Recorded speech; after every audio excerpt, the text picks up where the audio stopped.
What is up, everybody? Welcome to another episode of Limited Resources. This episode number 710. My name is Marshall. I'm one of your Limited Resources, and joining me on the line back home in Denver, Colorado, it's Luis Scott-Vargas. Luis, welcome home. Yo, glad to be back. Yeah, I remember I talked to you, we were messaging right before you left, and of course, your follow-up message was landed home, slept the whole way on the plane. It's one of your many superpowers, man, but I gotta say, it's the one I'm probably most jealous of. I wish I could do that. Yeah, I mean, it is. It certainly makes traveling internationally a bit easier. I will say that. Yeah, because I have a hard time with it. It's really tough, and it was interesting watching the Pro Tour from home. We'll talk about that, and we're going to talk about the limited meeting that you had with your team before the PT started to kind of put a end cap on the strategic stuff as far as Lord of the Rings goes and where that's at. We've got not a ton of information, but a cool little announcement about a cube series that's going to be running soon, and we're going to talk about a few other things attached with that as well. So there you go. That's going to be the show this week. Before we get into our main topics and crack-a-packs and that type of stuff, we want to thank everybody on the Patreon. It's patreon.com/limited resources. Thank you so much for supporting us over there. As you can see, you know, we don't currently have a sponsor. We're talking. There's some things maybe brewing, but we're trying to be very selective, of course, with that. And so we're just taking our time and making sure that things line up the way we want them to as far as partnerships go. But in the meantime, thank you to everybody on the Patreon. If you'd like to support us, it's patreon.com/limited resources. One of the things you get is you get access to the Patreon feed. And this is where we post stuff for our most dedicated listeners, our patrons, right? So, you know, we can post questions when we had Deathsy on, we got some questions in there. And I'll post every set or maybe a little bit more often, I'll post a refresh on the Patreon question of the week thread. That's open to all of our patrons. And this one comes from Joy, who says, "Hi, Marshall and Luis. I tried my hand at MTGO's Vintage Cube recently, and I found myself losing to the timer frustratingly often. Hopefully, this will be less of a problem as I get more familiar with the cards and the play patterns. But in the meanwhile, do you have any tips for wringing out a few precious seconds from the match clock? Thanks for everything you do. Really enjoy the show." You bet, Joy. And I'll tell you, this is very common. First, when people first start playing Magic Online, which I don't know if that's the case for you, but definitely for new sets and definitely for Cube, where it's like the biggest, deepest, newest set you could ever have when you're first diving in, where the interactions are plentiful. Every card has a bunch of text on it, and it can definitely take a little while longer. Luis, what do you use? I mean, you're one of the fastest players around, so I know that the clock isn't an issue for you, but you do play very quickly. I think it's part of the reason, one of the many reasons why your videos on your YouTube channel are so entertaining, is that you just keep it flowing really nice. What do you use to trim down any additional time on the clock? So one thing I would certainly recommend is when you start every game, you can right click, it'll bring up the little menu, right? And if you click the third box that says no possible play, yield all, what that means is if you are tapped out and can't play anything, it auto passes you. It's kind of like Arena's auto pass measure. And it's extremely useful because basically when you're tapped out, you don't have to click through, you don't have to respond. It just lets you go through and pass through all of the effects. And that's really valuable because you don't waste any time in times where you couldn't be doing anything. Do you leave that on the whole game? Yeah, I always leave that on. Every game I play pretty much. So what happens if you have like Force of Will or something? Then it'll give you priority. And I also like it actually does a pretty good job of reading when you have priority or like when you have effects versus not. And I would highly recommend it. I think that I think it's an easy way to save time in spots that guaranteed can't really screw you, because if you have no plays, you have no plays. There's no auto passing when you would have had plays. Okay, so that's a good way to trim some time. And then one thing that I kind of did early on, and I've really, really found it fantastic for this type of thing, but this is one of those things where, you know, it takes a little bit of work, which is keyboard shortcuts. So you can, first step is just to learn the most common ones and you can use them. But what you can also do is you can attach those shortcuts to any key on your keyboard that you want. It's really easy. It's in the match what in-game settings or match settings or whatever they call it in the settings part on Magic Online. And what I did is I actually set the ones that I use the most often right next to each other. So I transformed, so the A, S, and D keys on my keyboard represent the three that I use the most. So I just lay my fingers on that when I'm playing on Magic Online, and it makes it really easy. What I've done is the two that you'll use the most probably are F2 and F6. F2 is say okay, right? It's like if you have priority and you click F2, it sends priority back, and then it'll come back to you, and then you can click F2, and so you can kind of click through one at a time on your priority passes that way. And F6 is yield all, pass priority. It's the equivalent of saying your turn in paper Magic, where you can't take it back. And, even if you go, wait a second, it's usually too late. So you do have to be a little bit careful with it. But I actually really like it because it trains you to say, okay, if you hit that button, that's you in real life saying it's your turn, and there's no going back. So make sure that you actually want to do it before you do it. The other the other command that I use a lot is F3, and that's the one I have on A, and that's cancel all auto yield. So like that's if you hit F6 and you want to undo it, or if something's going on that you're not sure what's, like, wait, you can just hit A and it'll just stop everything sort of, and stop at the next priority. And I use those keys all the time. And then the other ones that you can do that come up often enough that it's worth it, and they're usually pre-done, but sometimes you have to change them, are Y and N for yes and no, because sometimes the game will ask you, do you want to do this thing? And you have to say yes. It's not okay. You can't hit F2. It's demanding yes or no. And you can do Y or N. And then Z or Command Z, Control Z, depending, is undo. And I know that sometimes people will right click, undo, and that can just be slower if you've got, particularly like if you want to untap, if you tap 6 lands and you're like, wait a minute, I don't know if I want to do that. You can just do Command or Control Z, depending on which you're on, and just Z, and it'll just untap all of them.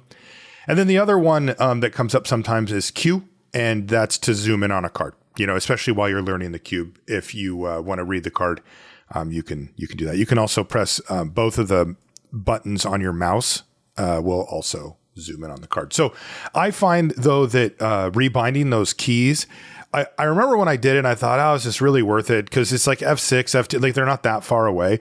But now I don't have to look. I just keep my fingers on those 3 keys, kind of like you would for like a old school, first person shooter video game on like a keyboard or whatever. And you don't have to look up, and I can manage that way. And that saves me tons of time. So Joy, take a look at those options.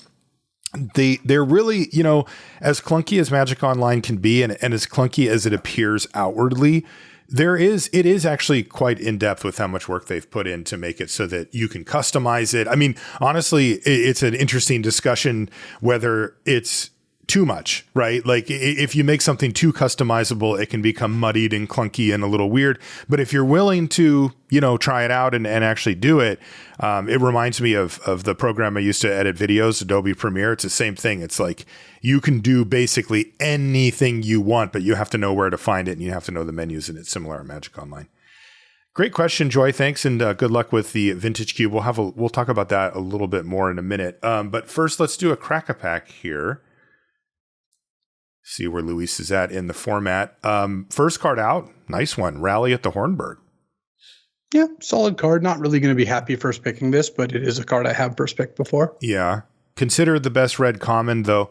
I did ask Sirkovitz about our contention with Smite the Deathless, where we, even though we looked at the numbers and we saw that it was like ever so slightly lower, we both agreed that taking the first Smite, depending on your archetype, could be correct. And I asked him about that, and he said, yeah, my contention is that as well, just because like it's harder to get cards with a Smite effect, where Rally at the Hornburg is effectively a 2-drop. It's a good one, but it's a 2-mana creature, effectively. And I said, well, why is that then? Like, why, if we typically in a market scenario, if something is occurs less frequently, that makes it more valuable. So why doesn't that come out in the numbers? And he said, you know what? I'm going to find out. So he's going to do a deep dive on 17 lands for us and try to figure it out. I just can't in my life imagine taking 2 mana, make 2/1/1s over a deal 3. Like I kind of don't care what the stats say. Like obviously if like Rally was winning 71% or something and Smite was winning, 62%, it would be a different thing. Like, oh, this format has all 4 toughness creatures and 1/1 removal. So, the making 2/1/1s card is so good. There's so much synergy, but this format does have some good synergies with Rally. I just don't really see a world where it's like, yeah, make 2/1/1s is better than a deal 3 that exiles. And yeah, I do too. It's it's weird. Deal 3. Right. And it puts us in a quandary though, right? Now you and I really like how we've decided to approach 17 lands since it's come out a few years ago. Right. Which is we immediately zeroed in on this is great. How does it make me better? How does it make our listeners better? How can we actually use this data rather than just talking points? Which is fun to talk about. Don't get me wrong. I actually really enjoy that part. But, this show's mission statement is not to provide entertaining statistical talk for your drive to work. We want that when you get home from work and you log into your computer or you go to F&M or you draft with your friends, that you're going to win more, right? That you're actually going to be able to take the things that we talk about and say on this show and translate that into victories at the table. And so that's always been the lens that we've viewed 17 lands through is this is really interesting, but how can I use it as a tool to actually get better? And it puts us in a weird situation because I feel the same way that you do in my gut, Luis. I'm like, well, there's no way, that if I don't have either of these cards in my deck or I'm not in some very narrow archetype that I'd rather not have the smite. But if that's true and the numbers tell us that Rally is at least as good as Smite, if not slightly better, well, then it makes it hard for me to go back later and say, well, the reason I took this is because it performs better, right? For some other card. It's like, well, I want to know why. And so hopefully we can get a little bit more information on that from Circo. And it's just interesting to dive deep into the data and try to figure out what we can actually glean from it. Speaking of best commons in their color, Birthday Escape is next. Yeah, Birthday Escape is great. It's the best blue common and certainly a card I'm happy having multiples of. So I would rather take Birthday Escape over Rally. I think pick one, pack one. Yeah. And this goes to something that Sirkovitz talked about last week, Luis, that he said it was pretty funny hearing him talk about it because he said he had a hypothesis about Tempt and he decided to put his hypothesis on the table here and actually dig the data up to see if it was correct. And he said, amazingly, it was. He said, as a scientist, it's actually not that common. Usually you find out something new or find a new question or, find out that you're wrong or whatever. But he said his hypothesis was that if you have a deck that has relatively few tempt cards, like say 1 to 4, 1 to 3, something like that, that deck will perform worse than a deck that has none. And then as you get more, it'll perform better again, sort of an inverse curve on that. And he said that was absolutely true. The decks that perform the best, if you only look at number of tempt cards, are the ones with a lot of tempt cards. And you and I have been on that train for a while now where it's like you want like as many as you can get, basically. Right. And Birthday Escape is sort of the perfect one to just up your tempt count at virtually no cost at all. Well, the great thing about tempt is if you have too many, you just discard the excess ones to the looting effect. Totally. You just don't really end up in a spot where like you're like, oh, wow, I'm flooded on tempt cards, whereas you feel it when you don't have enough. Yeah, I remember when they reprinted Merfolk Looter in one of the core sets. And I remember having a discussion, I think, with Ryan or somebody at the time about, well, I don't know if I want. Like, this is one of the best cards in the set. They bumped it to an uncommon, and it was amazing, especially in a core set where, like, you just want to get to your really powerful stuff. But I remember thinking, well, I don't want the fifth one. And that argument was like, well, you can loot it away. And I went, oh, actually, that is kind of true. Like, I'm never really going to get stuck with, too many of these on the battlefield. Next is Isolation at Orthonk. I play this a lot. This card makes the deck basically every time. It's a fine card. It's not a card that I'm going to actively go after early because you don't you don't really want 3 of them. 2 is even fine. This is the card that when you're blue, you're hoping to get like 5th pick, and that's like you're happy about. Because it does act as a removal spell. Also, the fact that it doesn't have a restriction on targeting tokens means that it takes out armies, and there's a lot of tokens around as well. Where like Smoothing a Smeagol, is a little more restrictive in that way. Inherited Envelope. You play an envelope these days? I've actually been throwing one in every once in a while. With a splash, it makes more sense, but with a lot of 5s, or if I just want to get my tempt up, I'll sometimes put an Inherited Envelope in my deck. What about you? Yeah, if you're playing 3 colors, if you need another tempt, if you got a lot of 5s, it's totally playable. Any Tempted by the Ring card is playable. Where are you at on this one? Quarrel's End, the 2 and a red sorcery, ditch a card, and you get 2 cards in a 1/1. I like it a lot. This is a very strong card. Yeah. Yeah, I must be in that zone where people are taking it higher, or I value something else, because I rarely end up with Quarrel's End in my deck, even though I also think it's fine. So something's weird there. Bombadil's Song. No, that's the green combat trick. Here's another good. Wow, this pack is stacked at least for commons. Lorien Revealed. Lorien Revealed's good. It's not as good as Birthday Escape though. Mm-hmm. So, do you have it above Isolation at Orthonk? Yeah, I do. I think Lorien Revealed is better. Soldier of the Grey Host. This card looked fine and has seen like effectively 0 play. Being a non-human really dinged this thing. I think it's playable if you need that. Mm-hmm. Like if you have a lot of tokens, if you just need another creature, it's passable. It's not a card I'm excited about. Yeah, I think it's also passable, just in the other way. Yes. Shelob's Ambush, our first black card. Because let's be honest, right? When you sit down to do a draft, the first place your eyeballs go are what black cards are in this pack, and then what red cards are in this pack. And this is the first black card we've seen, and it's a good card, but it's nowhere near. It's not good enough to pass Birthday Escape for. I would still take Birthday Escape here. Yeah, same. Last common is Rush the Room, which not a card you really want to play. I've seen people cast this. Yeah, uncommons. First one is Ireth of the Healing House. This card's proven to be very bad. I've never seen it do anything. Is there a combo I'm missing or something? Not really a combo. It's more like it just generates mana, and I think it does. What it really does is get dunked on by your boy Pelargir Survivor. Well, it is a worse version of Pelargir Survivor for sure, but it fills out the curve. It can block all right. It generates some mana. Like, this is a playable card. So, we're going to get to this a little more when we talk about the limited meeting and the Pro Tour, but it's hard to overemphasize how much worse the decks are in a pro level event than drafting on Arena, or even drafting on Magic Online, which is actually closer. Okay. I ended up doing a lot of my testing on Magic Online this time because I felt like Arena was not it. It's not that Arena is bad or not Magic. It's great. I love playing Magic Arena. I've done almost all my drafts on that. It's a lot of fun. It is almost a different format.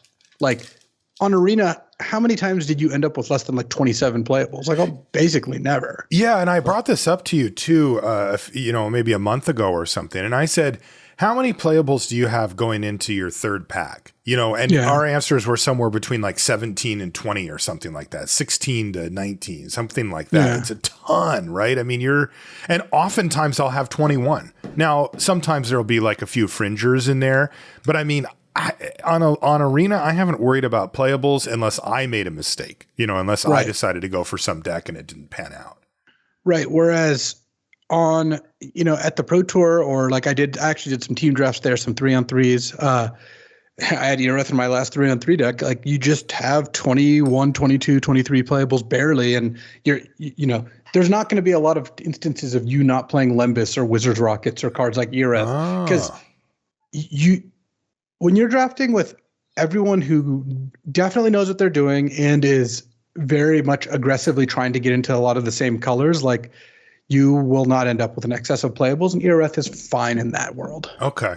Yeah. How is the difference just that the player pool is bigger and therefore there's less experience, less good, less studied players in the Arena drafts that you're playing? I think it's just the people are better, and like more competitive. Like this is, it's, you're also playing best of three. So, that changes things a little bit in terms of like what you value. Like you want to use some picks on sideboard cards. Like you do want to have access to those. Yeah.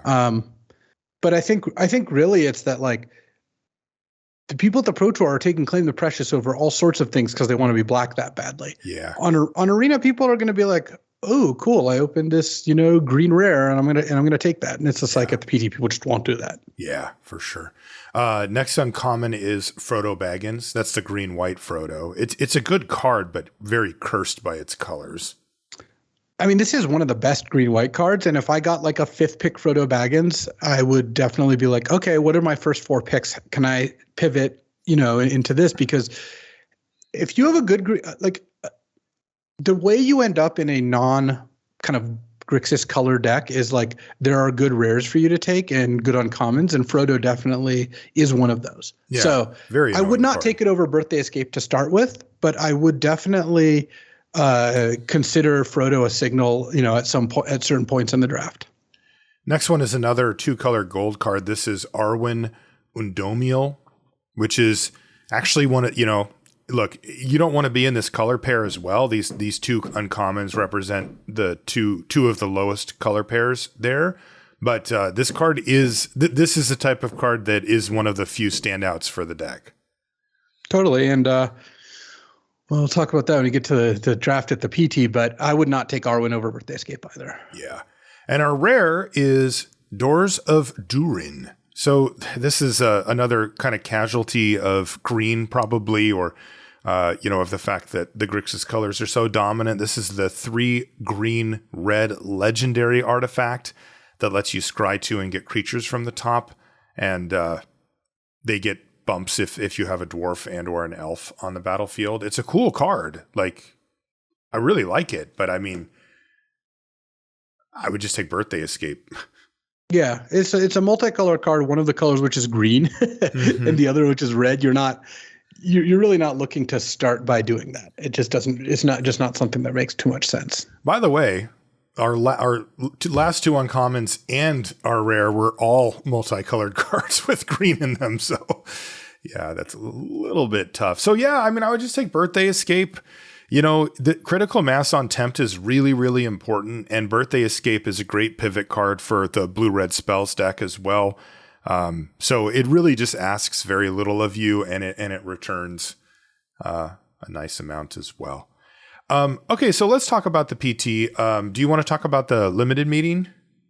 Yeah, so going into the limited meeting, one of the things that we've done, that I've done the last 2 Pro Tours, is gotten a set of the cards. Okay. And it's been hugely useful to have a physical copy of all the cards so that we can lay out everything and so you just kind of discuss them. Yeah, so you get a visual from it, but then also like you can make adjustments to the list as it were as you go. Is that the idea? Yeah, it's also so you can lay things out and then move things around, and I think people learn a lot better doing that, and you're talking about everything. So I ended up getting a set of Lord of the Rings cards and was very happy doing that. The first thing we did was lay out black. Like we started from the top down. Like the best black uncommons, it's like, well, there's for uncommons, there's like Voracious Fell Beast is definitely one high up there. And that is kind of like the high water mark for black uncommons. There's also Gothmog is also very close, and Nazgul. Like all 3 of those were basically close. I think Nazgul is like the highest in terms of win percentage overall. It is, yeah. But all of those were like, yeah, we would be pretty happy starting with one of these, of course. Gollum's Bite's in there somewhere too. Yeah, Gollum's Bite. Yeah, and then Bitter Downfall. And then kind of basically trying to make, categories like or columns that aren't completely like deterministic, where it's like, I'm not trying to make a column for every card, but like roughly like Claim the Claim the Precious and Dunlin Crebain as the 2 best commons, Claim being a little better than Crebain. And I don't know if you remember discussing when we were talking about March of the Machine and how we discussed Preening Champion. Yeah. Like basically the way we end up discussing these cards as like claim is like now going to be a card we refer to a lot with when we talk about all the different I see. all the different cards, and it's So like, you how does use this compare those with claim? You use those as like breaking points in the order, like Yeah, there are benchmarks. right, Like, benchmarks, right? and it's like, well, do we like do we take this over claim? Do we take that over claim? Like how close is this? And Right. and the main thing for black is like, besides going over all the commons and like where they stand and like kind of discussing them individually, which, you know, is definitely useful. Like, oh, why is Sam's Desperate Rescue so good? How, like, let's talk about Tempted by the Ring. And we spend a long time talking about basically how good Tempted by the Ring is and how powerful it is and how you want a lot of it. That's why Uruk-hai Berserker and Golem's Bite and Sam's Desperate Rescue are just such high picks. Yeah. And then once you kind of go through that, it leads to kind of the big conversation, which is like, how are we going to, like, how hard are we going to force black? Like, Right. Who among us, you know, is there a single green card you would take over Claim the Precious? And Radagast was like an Arwen, the mythic one, the green-white Arwen, are like pretty much the only cards I think people would really consider doing that over. Okay. Like, because at that point, like, yeah, those cards that have like such a ridiculous win percentage that it's actually reasonable to consider doing that. I see. Would you take would you take any other green card, common, uncommon, rare, whatever, over this? And the answer is like, probably not. Probably no. Yeah, no, regardless of rarity. What about, so one of the things that occurred to me when we were talking about this was the fact that this set's been out longer, right, than normal, right? Like, haven't you had, like, it feels way more solved, for lack of a better term, than what we've had before. And so did that come up a lot for you guys about like, well, look, I feel that at the Pro Tour, when there's a short window, like a few weeks before the draft, that there's a lot of edge to be gained because people tend to focus too much on constructed and because it has a few more rounds than draft. But I feel like the big testing teams with you on it, get a significant advantage because of the ability to suss this stuff out in a shorter period of time than most people can. But here, you had to sit down and look around the table and everybody's going, I know black's the best color. I want to open Claim the Precious. I'm going to do this, that, or the other thing. Was it different? Yeah. I mean, part of what we talked about was like, how hard are you going to force black? Like there were some people on our team who were like, I'm going to draft black, like basically no matter what. Like there's not much that can be done. Like if the people next to me are forcing black, well, great. I'm going to force black even harder, Okay. And that I think is one thing you can do. I wasn't quite there. Like I wasn't quite to the point where it's like, I'm going to take black cards no matter what.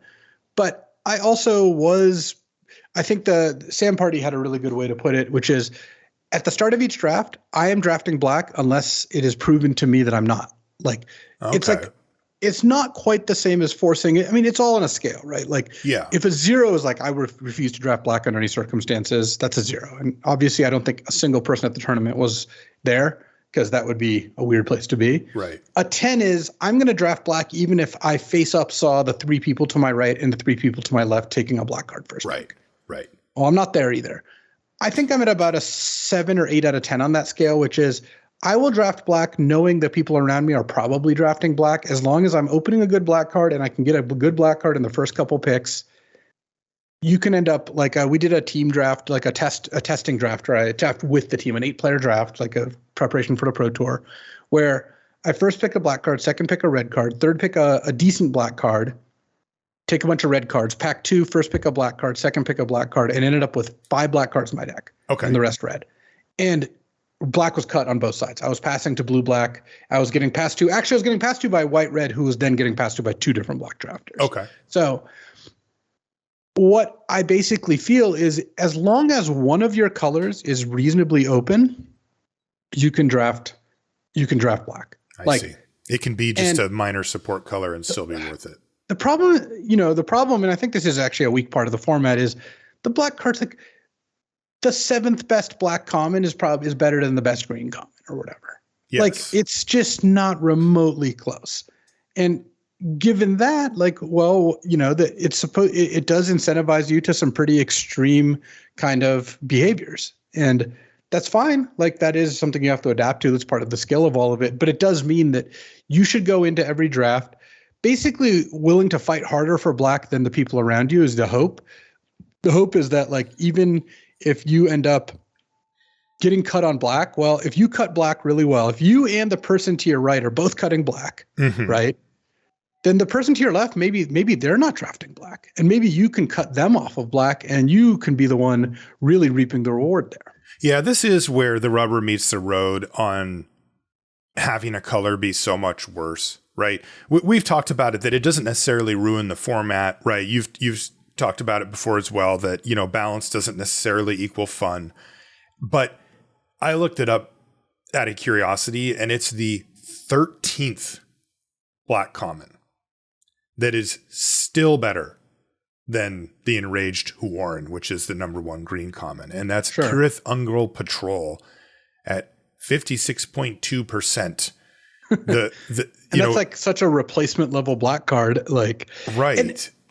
And that in this particular instance, the thing you're describing isn't that Kirith Ungol Patrol is as good. It's that black decks are that much better. It's just that black decks are that much better. But better. even if we went down the line of like, okay, what is the comparable, like, in terms of quality, it's still like 7th or 8th is still comparable with the best green commons. Exactly. And that is, this is where that rears its ugly head, right? This is where the imbalance shows itself and creates some weird scenarios. And it really does limit the pool.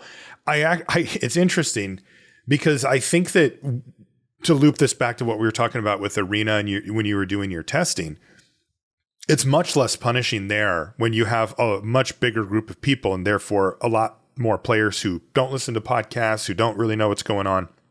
And they just kind of pick the cards they like or the things that they see in front of them and aren't really thinking in terms of a metagame for limited or anything like that. I think it kind of smooths that over a little bit.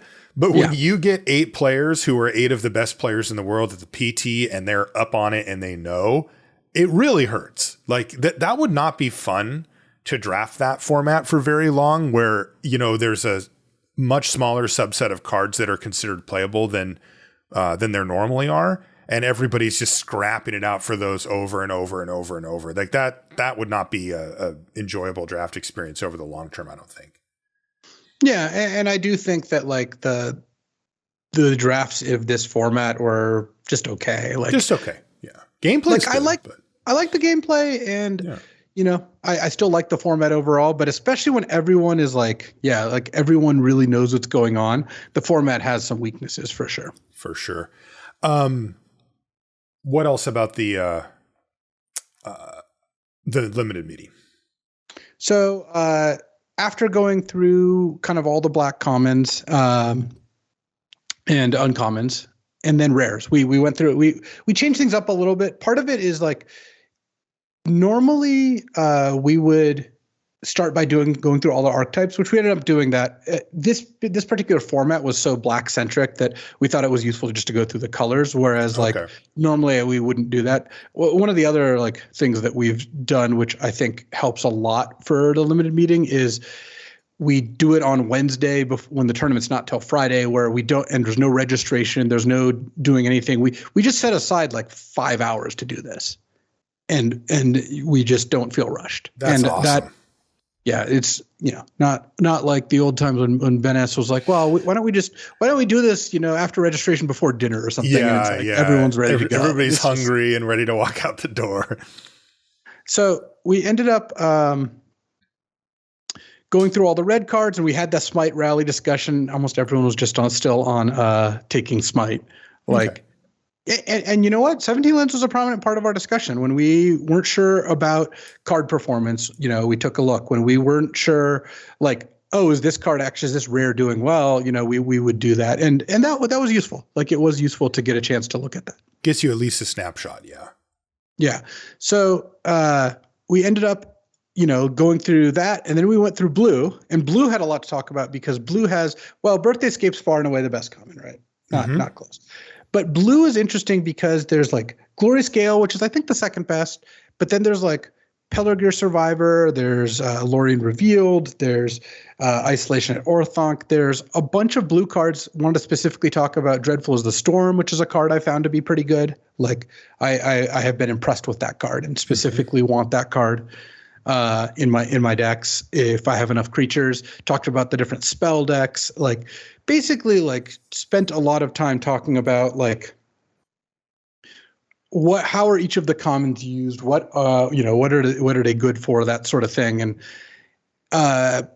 blue is another color people would be pretty happy playing if that was on the table. So yeah, lots of interaction in blue. Yeah, and like again, Tempted by the Ring, blue is a really good color for that. Not only because of Birthdayscape, but also because of Dreadful, and then also just blue has like the Pelargir Survivor as a 1/3. It's got Deceive the Messenger, which is a fantastic card. Like there's a lot of stuff that you can use combined with blue to enhance your tempting, and that is really, really useful. For sure, yeah, and you're considering it the second best color as well, right? You're going in that order. I think I would rather be blue than red in general because red is so shallow. Part of my problem with red is the dream is obviously to be red-black, right? It has the highest quality of stuff. But if black is cut and red is cut, then I think that you're going to end up in a spot where you don't have enough playables. Whereas you can be black is cut, be drafting blue, and have it still work out pretty well. Okay. What's the next one you did? So we didn't talk about green, funnily enough, as a specific color. We did talk about white. And white ended up being a color, which is, again, a support color. Part of the weakness of white, honestly, is that it doesn't have a lot of good Tempted by the Ring cards. It's got slip on the ring. It's got, for Wrath, the 4 mana, put a +1/+1 counter. Mm-hmm. And it's got what's it called? The Stewards of Osgiliath, the 5 mana 5/4. Yeah. But 4/3, yeah. Or 3/4 that gets +1/+1 counter when you draw an extra card. It's just really slow is the problem. Yes. And you end up in a spot where it's hard to get that going. So white is another support color, which you can end up drafting if you are in the right spot for it, or white-black in particular is very good. But part of the reason never to start white is that as we go through the archetypes, you'll see white's got one good archetype, one decent archetype, and 2 bad ones. And that's just not a place you want to be. White, interestingly, white does, maybe flavor-wise it doesn't work, I don't really know.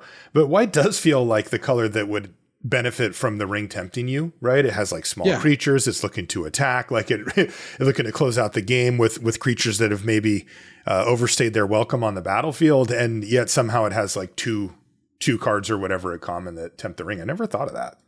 Yeah, it's kind of weird.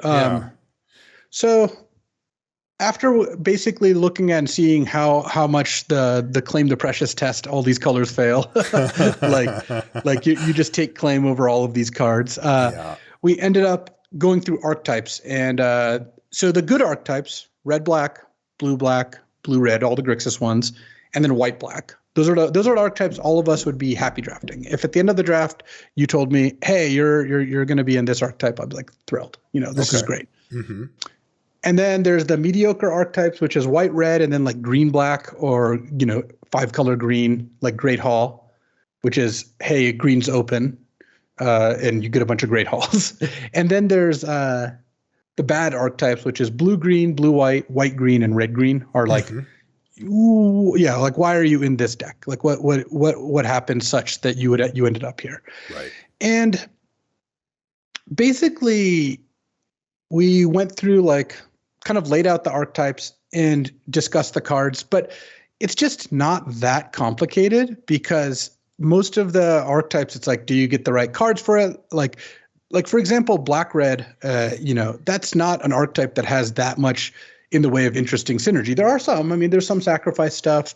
There's some tempted stuff. You do want to like end up in a spot where you're like, okay, am I successfully drafting, the cards? Like, am I combining the cards in a way that makes sense? But if you're talking blue-red, that's a different thing. So we spent more time talking about the 2 blue-red decks because there's blue-red spells, the most common deck, and that's like tons of spells, Pelargir Survivor, Gandalf Sanction, Bath Song, that sort of thing, Fiery Inscription. There's also like Blue-Red Tempted, and that's a pretty legit deck. It is. You can get tons of it. Rohirrim Lancer, Relentless Rohirrim, like you're just in a spot where you're like, okay, I'm going to do my best to just combine all of the Blue-Red Tempted cards. Dreadful as the Storm is great here. And these decks can sometimes overlap, like Blue-Red Tempted and Blue-Red spells can look very much the same. But overall, I think that Blue-Red is a little bit more interesting than most because, you know, it's got a little bit of flexibility. Blue-Black can also have a spells deck, for example. Yeah. White-Black is normally a sacrifice deck. And so this is mostly just making sure everyone kind of has the right idea of like what these decks do. And this isn't this limited meeting is not going to take someone from I've done 0 to 5 drafts and now I need help. How do I draft Lord of the Rings? This is the goal with this is to take a bunch of people who've done 20 plus drafts and hone that knowledge. So it isn't completely like, oh yeah, you know, this is starting from ground zero or whatever. Yeah. And that's different than normal, right? I mean, not that people are only on 5 drafts, but they had way more this time, like we mentioned, right? Yeah. Everyone had time to do a lot of drafts. Yeah. But it was still useful. I found it useful. There were some cards that I talked about, like Breaking the Fellowship, right? That card has actually, people like that card. And it turns out Tempted by the Ring is good enough that that is a good card. Yeah, they just printed the rules text in the wrong order on that card. Yeah. So basically, like, you know, there was definitely some interesting stuff that everyone and some, Kai actually just tweeted like, yeah, the Luna meeting helped a lot, you know, and he ended up top 8ing the Pro Tour, and that was cool. A lot of the debate was individual card discussion, like how good is this card? When is it good? What are the uses of it? Breaking the Fellowship was a good example of that, right? Pelargir Survivor is like a card we talked about for a while. How hard are you going to force black? And then some individual, like slightly more offbeat strategies, like how do you do the Great Hall deck? And so that was an interesting one because Great Hall of the Citadel, you know, taps for a colorless. You can pay 1 and tap it to get 2 mana of any color, but only cast legends with those cards. And that was actually a card that people were interested in drafting. It's not as much of a meme as I think, you know, most people might have thought initially. And as it turns out, well, ideally you have 2 or 3 because like then you can really draft around it. Most of us were like a little skeptical of at the Pro Tour, are you really going to 3rd pick this card and just try to go ham? Yeah. Like, you know, is that a thing you're actually going to do? And I don't know. I mean, I didn't end up in that position, so I couldn't tell you, but I do think that it is the kind of card that does reward you if you go down that direction. And I think the most likely way to do that is you end up drafting, like you start with a red or a black card like normal or whatever, but then you get a decent legend. Maybe you open like the blue-white Faramir or something. Yeah. And you see a Great Hall 3rd or 4th pick, and you, especially in a weak pack, and you kind of speculate on it. And that's the key for me is like, this is something worth speculating on because this can lead to high rewards. When you end up with like base green, maybe with red as your secondary color, 3 Great Halls and a bunch of blue-white, black-white, whatever legends. Aragorn the Uniter is actually a really important one. That's the 4-color Aragorn. Because that card's on the battlefield, that card's super powerful. It's just obviously hard to get onto the battlefield. But if you have a couple of Great Halls, that can definitely change. And it was something that I've used this analogy a million times, and I will continue to do so. It's all about having a collection of tools in your toolbox, and one of those tools is the knowledge of how to draft the Great Hall deck. So we try to get everyone up to speed of how this happens, though nobody I think on our team drafted the Great Hall deck. So I've been doing some experimentation, let's say, with that deck, and the thing that I found the most interesting is that I felt like nobody else would want Great Hall, right? Like it's not a high pick and whatever, but they just don't wheel as often as you'd think. Like you could pass 1 second pick and they just don't come back. And so it's like, well, people are just randomly picking these up. I don't really know why. And that makes it less reliable. You know, there's sometimes those niche archetypes that feature a card that nobody wants. And it's like, well, I know I'm going to get this Great Hall back, so I can do this. And that's just not the case here. And you really do need 2 or 3 of them to make it work. And I've committed. Like I went all in to try to do it. And, if it were the case that I would have an option on all of the Great Halls that were opened or a good chance to wheel an early pack Great Hall, then I think the deck could work quite well. But the problem is if you whiff on it, it's a disaster. Like now you just have an unplayable deck. Like you can't cast any of your cards. So yeah. And there's also no way to search it up particularly good. So it makes it tough. I was trying to do base 2 color or 1 color with the splash decks and then Great Hall and then just take basically anything that said legendary on it.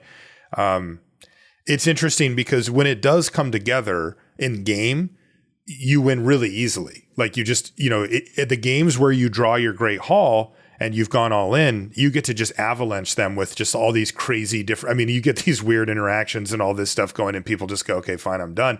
And then there's the games where you don't draw Great Hall and you've got 2 or 3 uncastables in your hand and you have to kind of hang on with the decent, black or red cards that you did pick up, the removal spells and such, and hope that you find your Great Hall. But when you don't, you lose. Yeah. And it's the sort of thing where if I'm drafting online, sure, I will just go for it, you know? And if it works out, awesome. I have a sick deck. And if it doesn't, then join another queue. Yeah.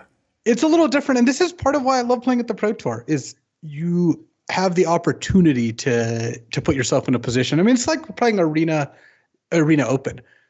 You don't get another shot. You don't get to just join another queue. This is it. What are you going to do? What's the right play? That's a really good analogy because I think that it's hard for people to put themselves in the seat of a high level draft, PT, GP day 2, but many of our listeners have played in an Arena Open.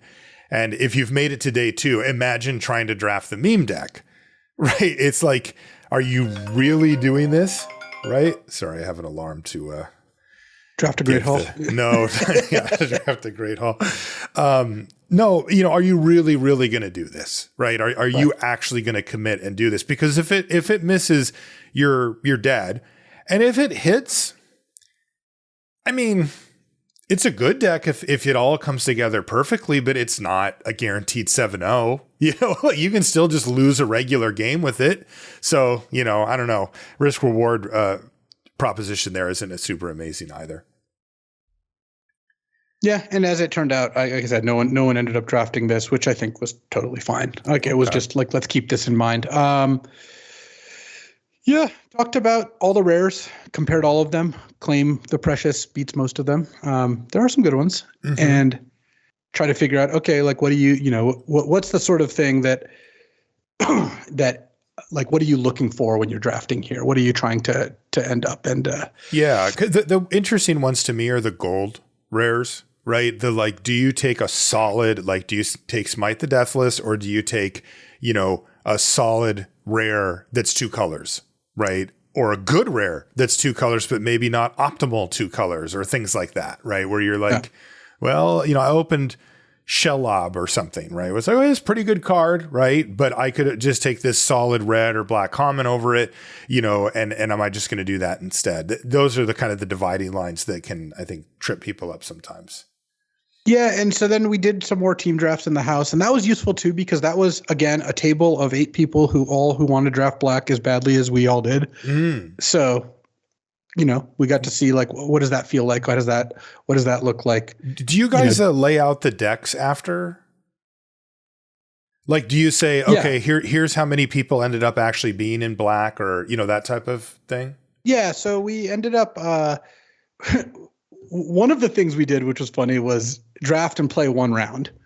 Do a lot of those, so you could just get more of the drafting part in. I see. And I think that's actually pretty reasonable. I don't think that's a bad way. Why is that reasonable? Isn't learning how the cards interact and stuff important, or is that already known at this point? What's the? Well, it's you don't start there, but once you've done a bunch of drafts, that's where people ended up wanting to do. I see. And because they've got especially enough, high level players like this, right? Yeah, they've got enough experience now that it's okay, yeah, let's do that and let's see how that feels. Okay. And then there's also drafting and just comparing decks, which we did once, that was also I think pretty reasonable to do. All right, let's see how this all looked. Did people like how this turned out? Was this deck good? That sort of thing. And then, then it was time for the PT, and it was time to put it all into practice. And so you decided to force black. Yeah. So I ended up. I first picked Claim the Precious. Okay. And over nothing that was like particularly close. I second picked Lorien Revealed. I like the start. Yeah, I'm happy enough with Lorien Revealed. I like the card. I like drafting blue. Sorry. My first pick was over something. It was over blue-green Elrond, which was the only good blue-green card, basically, without an Arwen. Is that the in the set. Rare or even mythic? That's the rare. It's 2 blue-green for a 4/4. It says whenever you scry, put a +1/+1 counter on that many creatures. So if you scry 3, you can put 1 counter on 3 creatures. Mm-hmm. And then it says whenever one of your creatures with a +1/+1 counter on it becomes targeted by a spell or ability from your opponent, draw a card. Yeah, and it's a 4/4. Yeah, that card's, I mean, the wrong colors, but if you read it, it's a good card. Yeah. And it was like, okay, I'm still going to take Claim over it. I didn't really think that was close. Yeah, but, no. And then I ended up in the first couple picks picking up, like I said, I picked up the Lorien Revealed. I had the Claim. I got a Troll of Khazad-dûm. And I'm like, okay, I'm not like loving this, but this looks fine. Like I'm not hating this. And then 9th pick is when it got interesting, because 9th pick, Elrond came back. Oh. And I'm like, awkward. Okay. I'm like, yeah, this is a good card. Like, obviously an Elrond coming back, and there's nothing else in the pack. So I'm like, all right, I'm going to take Elrond.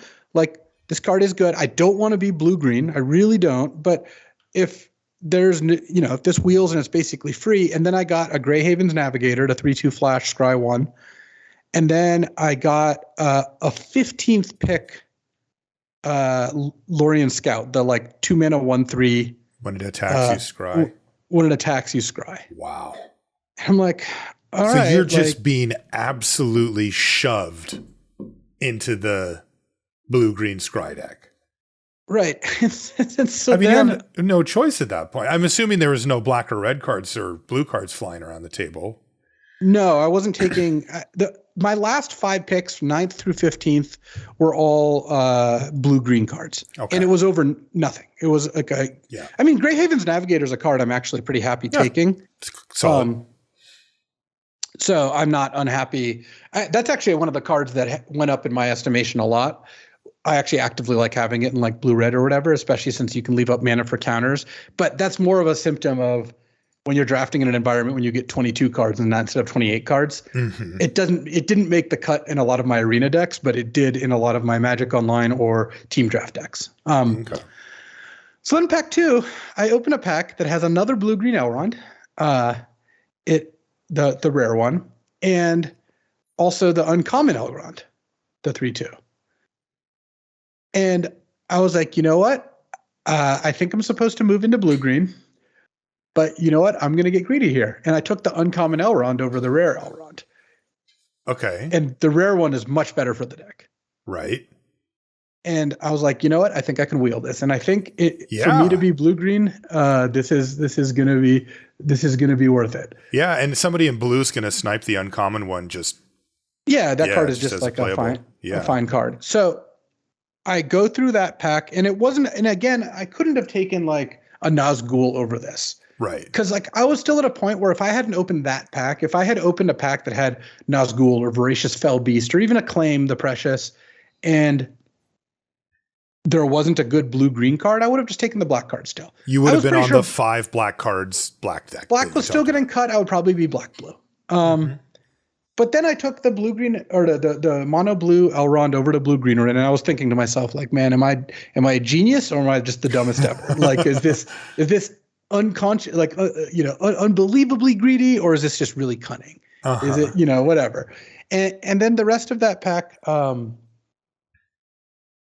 I ended up picking up some blue and green cards, because it was just open, and the Elrond sure as hell came back 9th pick, and I'm like, all right, well, what am I supposed to do here? I got like a bunch of the 2/1 unblockables. I had like the 1/3. I ended up with 3 of the 3/2 Elronds for 3. Like I got a blue green Arwen 5th pick, and I'm just like, all right, like this isn't the deck I wanted to draft, but like I have 5 Elrons. I have an Arwen.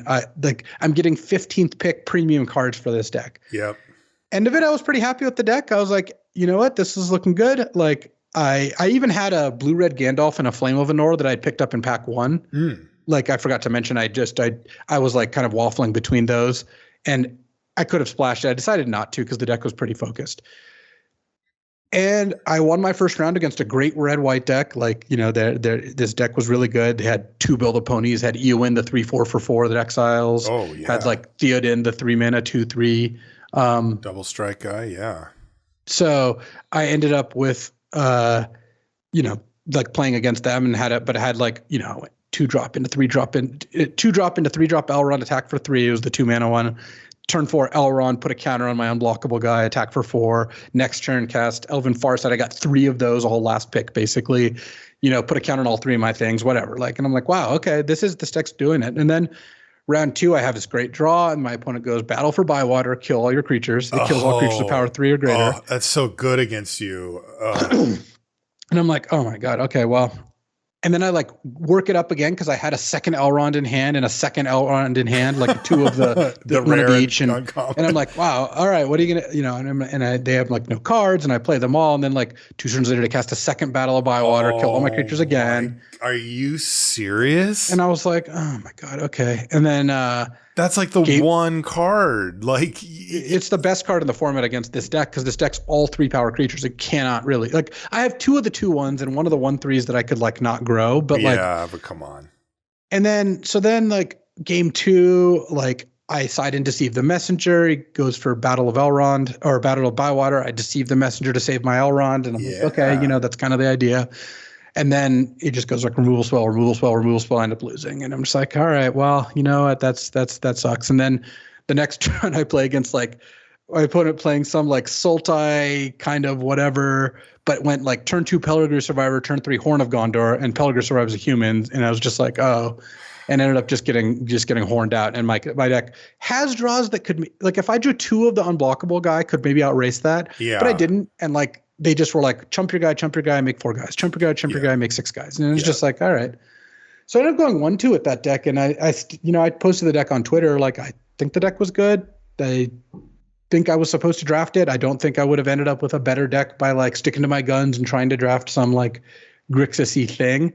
But I mean, you wheeled 2 rare Elrons and you got a last pick, whatever the 1/3 is. That 1/3 is like very important for that deck. It feels like you just got shoved in the direction of what is ultimately the worst archetype in the format by a lot. But I just don't know, like, what are you supposed to do there? You know, it feels like you made the right call. I think so. And I think if I was in that seat again, I would probably end up drafting that same deck. I do think it was the right thing to do. I think, like, you know, the example I was used, right, is like, if there's 100 drafts, how many times are you supposed to draft like black red? It's like, I don't know, 15. How many times are you supposed to draft blue red? Like, you know, 15 or whatever, 20 maybe on each of these, actually, because this format's really warped. How many times are you supposed to draft green? 5. How many times are you supposed to draft blue green? Out of 100 drafts, it's like 3. Yeah. And this was one of those 3. Like, I really do think it was. I don't think I would have ended up with a better deck. It's like I had a lot of good rares. I had some interaction, not as much as I would have liked. Yeah. I had a Stew the Conies, and, you know, I had like one other interaction spell or something. I could have used a little more, but my deck was also actually pretty fast. A bunch of 2-drops, a bunch of Elrons. I could like put a lot of pressure on them. And so at the end of it, I don't know, pretty bummed. Like, I thought I did the right things, and it didn't work, which definitely is part of the range of experiences when it comes to Magic. So, you know, that's fine. I think it's interesting because of the way that it played out for you as well. The like Horn of Gondor, everybody loses to that, right? Like, that card is just dumb. It's one of the best cards in the set, and it's very, very difficult to beat, especially for your color pair. You know, if you don't have a way to destroy the horn itself, then you're not going to beat it very often. But the real crux there was the Battle of Bywater ×2. I mean, because that card can have a minimal effect on the game against some of the Grixis color pairs. Blue-red doesn't really care about that card very much at all. Black has a couple of cards that do see play, the Ungol Patrol and the 6/5. But, even then, Battle of Bywater has not been some amazing card. It's just that is the absolute perfect lineup, for it is your deck. So that's really tough. How'd the rest of it go? It was Modern, right? Yeah, I wasn't there, so I have no idea. I went 2-3 with the Samwise Food combo deck, which wasn't a great choice. We ended up going 50-50 with it. Like Sam Party ended up going 5-5 with it. I went 2-3 and Ely went 3-2 or something. So it wasn't like our deck was great, which is kind of another bummer because my team had a really good list. Ended up the Rhinos list they played was really good. The problem was they weren't confident it was good. So it wasn't like – it's always a tough balance. And I'm not faulting anyone on my team for this because I've been in the same position. You don't know how good your deck's going to be. You don't feel strongly it's going to be great. You don't want to try to convince people to play it unless you do. I've been in a position where I've been like, hey, if you don't play this, you're an idiot. I mean, when Ben S won the PT with our Cobblade deck, it was like, Ben, you got to play this deck. You'd be a complete moron if you didn't. And he played it, But you don't say that if you don't have a deck you think is good. And I think the Rhinos boys weren't so confident. Though Kai ended up making top 8. They ended up winning a lot with it. I didn't like my deck, but I didn't really have a deck I liked better. I thought it was okay. It was a little bad. Like, it wasn't terrible. It was still a fine deck, but it turned out the anti-creature decks were a little bit better than the creature decks. And so playing a deck like Rhinos, which I would consider an anti-creature deck because it's not really like removal's bad against Rhinos, and it has a lot of removal, and that would have been a better place to be. So ended up going 2-3, which meant I went 3-5, didn't day 2, so not queued for Worlds or the next PT at this point. Yeah, so, I'm sorry, man. That's tough.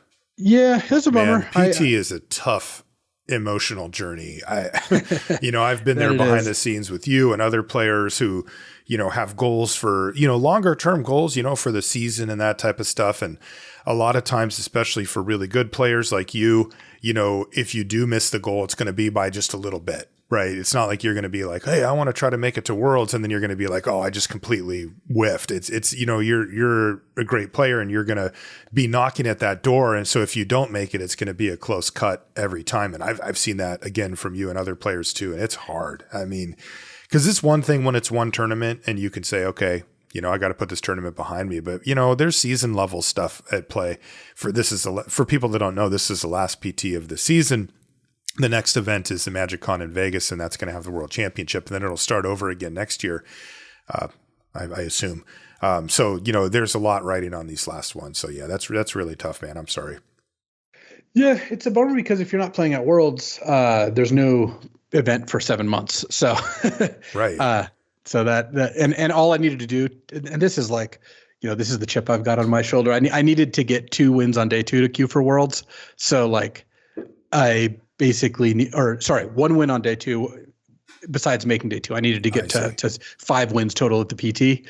I ended up missing on that. I didn't need a great finish to do that. So, and this is like the 5th year in a row where I'm missing Worlds by a match or 2 matches or whatever. And man, Modern is so hard for this, like for to be this PT, because, if people don't know the state of Modern right now, it's very wide open. There's a whole lot of different archetypes. It isn't all zeroed in on just a couple of decks at the moment.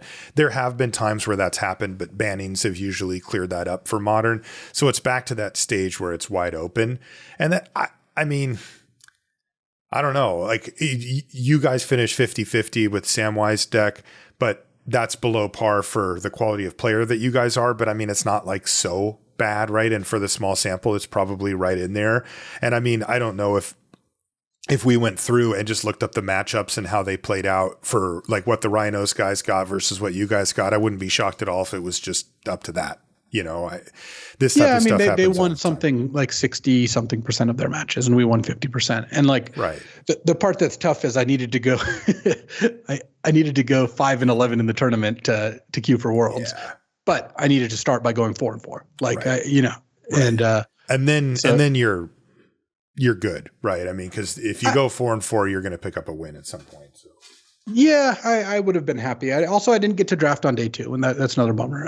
Yeah. I did end up playing in one of the secret lair tournaments on day 2 and went 6-2 with the Rhinos deck. I switched to that deck and it was really good, which also wasn't good enough to make top 8, but it was still kind of fun to play that. So, yeah, I mean that was the PT for me. So what's the focus? YouTube channel for the next few months yeah, until the I'm events probably kick up done again? drafting Lord of the Rings at this point. Like, if there's an arena open, I'll play that. I don't know if there's another arena open coming or anything like that. But I find my motivation when there's a big tournament in a set, and once the tournament's done, my motivation to draft that set is usually goes down quite a bit. And I also, because that's also correlated with, if I didn't have the PT, I might have gone a little less hard on Lord of the Rings, but I went super hard on it. Yeah. So the combination of those things means that, like, I find myself A, having drafted the set a ton, and B, now I'm not preparing for anything, and that takes away some of my motivation to play in it, which is kind of funny because when there's a set where there is no tournament that I'm preparing for, I don't feel that. I just play it the whole time. Yeah. But this leads to like an earlier spike and then a like an earlier peak and then a kind of drop from there. So yeah, I'm happy to be back and focusing on the YouTube channel, focusing on the show. Like getting to record every week for that is going to be fun. But there's not really anywhere for me to play Pro Magic. I don't know if I'm going to Vegas or not. I still haven't decided. I need to tell Huey quickly though, because I'm blocking a spot in this place if I don't. So okay. Well, I'd love to see you there. Just on a personal note, get some hangouts. But I totally get it with family commitments. You got to kind of have something on the line there to go. You going to be able to keep doing the vintage cube drafts? I mean, I can't get enough of these things, man, on your YouTube channel. I like every time one of them goes up, and it's every day. Yeah, I know, dog. She's excited about your vintage cube drafts too.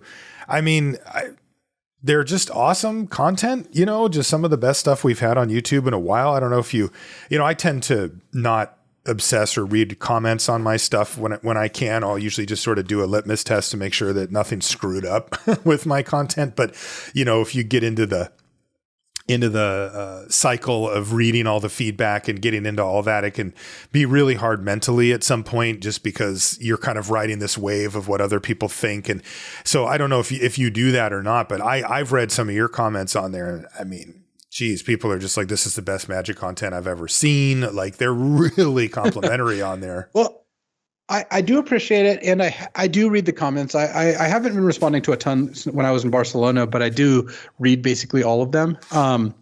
And I am planning on continuing. Actually, the channel is even getting more, people are getting more excited. So we've started to track stats. So there's like a stats sheet now. There is what stats on what? Everyone's records in these drafts. Oh, I love that. Yeah. There's also like one of the folks is writing a bot to like do automatic teams and pairings and stuff. And like also the idea is to connect the bots to the stack sheet. So I feel like there's something there that you could grow, Well, there's we're growing a community now, and I got to again give a lot of credit to Gavin Alpha Frog for starting the server. We've got a lot of people who are really excited about this, and that means there's a lot of people willing to spend time on it. And we're now firing multiple drafts at the same time, which we never used to do and stuff. So yeah, it's not going anywhere. I do plan on broadening the content I'm offering on YouTube, just because I don't want to be pigeonholed into doing just the one thing. But that might, no promises. That might come in the form of doing a vintage cube draft every day, but also having other videos up. Oh my God, the dream. Well, people have really responded well, and this is one of the things I'm doing, as my job. Like, this is kind of what I'm focusing on. I'm spending that much time on it. And so if that's the case, I'm just going to try to figure out how to do my job the best I can do, Well, when you had a new video out every day, even though you were in Barcelona, I knew, he's going hard, right? Because you had to build those up. I mean, they take a couple hours each at least, of your time. So that's, that was great. And man, there's some of it's funny because you have so many crazy plays in there. They just start really adding up. And it got me thinking, Luis, about something we might want to do on the show here. Mm-hmm. I think we should maybe do a set review for the Vintage Cube, but do it a little differently than how we do our normal one. The thing that I like to focus on with the Cube is I want I don't want it to be a thing where we talk about the cube from a beginner standpoint necessarily. I would like it to be, you know how sometimes we do episodes on shows where we talk about the interactions, like the combos and the cool stuff that you can do in a set where like, well, if you play this and then this, you know, these two cards go infinite or they work well together or whatever. I see you explain it as you draft when you talk about, well, okay, I've got this, you know, whatever, I've got this flicker wisp, and now I'm going to pick up this parallax wave or this other thing. And it's like, oh, there's this cool, you know, combo that maybe doesn't come up very often, but it's something to keep in mind when you get one of these cards. You know, you had Containment Priest plus, what's it called? A parallax wave, you know, that type of stuff, right, where it's like, you know, those don't come up that often, but like you may, you know, for example, Containment Priest in the Vintage Cube isn't a heavily played card. It sees a little bit of play, but it's mainly considered a sideboard card. But, you know, if you have a Parallax Wave, you should be like, oh, hey, you know, I might actually just pick up a Containment Priest, you know, a little earlier than I normally would, that type of thing. And I was thinking we could go color by color, like instead of doing it all in one huge, you know, monster thing, we could just do, okay, we're going to do white, you know, on a episode or whatever, and kind of just work through those. And then they'll just kind of exist because, yeah, the Vintage Cube changes. So, you know, it's not static, but at the same time, there's a big core group of cards that are pretty steady. What do you think about that? Yeah, I think that would be a real cool thing to do, especially given that they're going to have these Vintage Cube, like 64 player drafts coming. Yeah. So what are these about? Well, we don't know any details besides the fact that they're at the end of August, beginning of September, and they've run this structure of tournament before, and I think it's really fun, which is 64 players. You join, if you 3-0, there's 8 of you, that collapses the 64 to 8, and then the winner of that draft wins the tournament. And so it's just 2 drafts, try to go 6-0 to win. And obviously it's going to matter what the prizes are and all that. But like, it is pretty cool that it's, those always felt like high stakes and really fun. And like, you know, single elim is a kind of cool format and some, depending on what it is and stuff. So yeah, I think it's overall pretty fun. Okay. Yeah. So we'll look forward to that. And we'll talk more about the Cube episodes as well. But I'm glad you're back home safe and sound, man, and getting back into the swing of your content life. I appreciate it. And of course, I will always be rooting for you when the PT comes back around. That's going to do it for the show this week. If you want to find us on social media, Marshall_LR and Luis is LSV.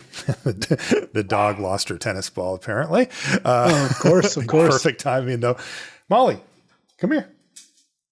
And what are you doing? Yeah, the ball rolled behind the couch, so I'm going to have to go rescue that for her.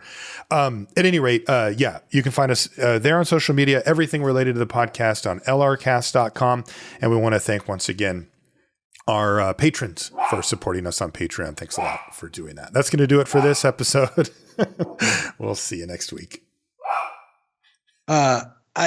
I wanted to talk about an easy way to not get jet lagged. It's very simple. You got an easy way to not get jet lagged, even though we've been traveling together for like 10 years and I get jet lagged so bad and you just never told me. Okay. Yeah. Bring it.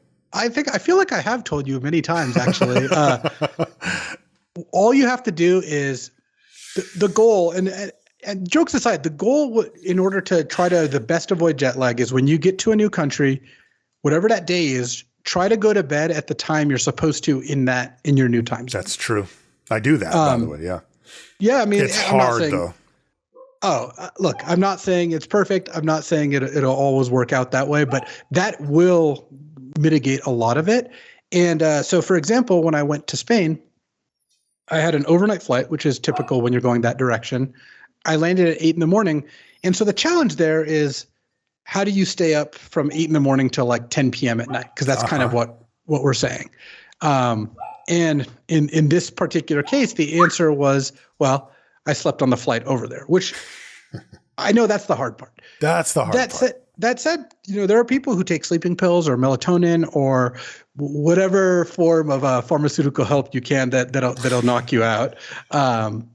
And because if you're able to land in the morning and then stay up for like another, 12 hours, 13 hours, and then you sleep that night, you wake up the next morning and you're in pretty good shape at that point. Like you aren't totally crashed. It can be a little harder coming the other direction. Traveling west is typically harder than traveling east, just on your internal clock. But even coming back, like I got back at 2 p.m. and I managed to stay up till 10 p.m., crashed. I was really tired. And then I slept overnight. And then you end up in a spot where hopefully at that point you wake up the next day and you're basically not jet lagged, and that is the goal. Like you end up in a spot where you have adjusted to the normal thing. The disaster scenario is and this is what you really have to avoid if you can. You land at 8 a.m. in a new place and you fall asleep at 2 p.m. and you sleep for like 5 hours till 7 p.m. You're done. Then you wake up and then you're just over. You're up till 3. You then sleep till 7 or 8 or 9, and then it's just like so on and so forth. And it's just like, wow, this is horrible. Like I'm never getting out of the lock. Right, because for Luis and I, we're accustomed to flying in on say like Tuesday or a Wednesday.